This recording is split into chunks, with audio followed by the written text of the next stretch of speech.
সবাই একটা ভাষায় কথা বলতো না।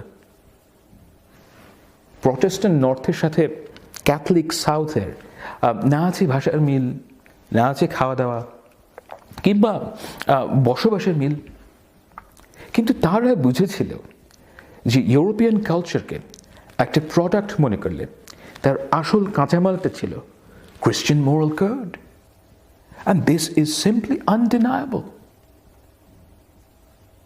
দেখেন, সংস্কৃতি হলো একটা জনগোষ্ঠীর মিনিংফুল কাজের সমষ্টি। এখন খোলা আকাশের নিচে করলে পুরো জাতি যদি করে, তাহলেও কিন্তু আপনি সেটাকে আপনার সংস্কৃতি বলবেন না, কারণ ওই করাটা কোনো মিনিংফুল কাজ না। তো আপনি মিনিংফুল কাজটা যে করেন, কে আপনাকে বলে সেই কাজটা করতে? কে আপনাকে বলে দেয় যে সেই কাজটাই মিনিংফুল? আপনার মোরাল কোড।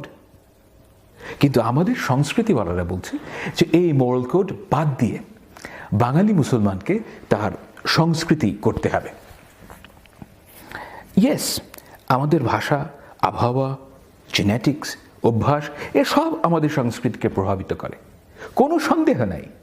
কিন্তু কি করতে হবে, এই প্রশ্নটার উত্তর আপনার ভাষা আপনাকে দেয় না।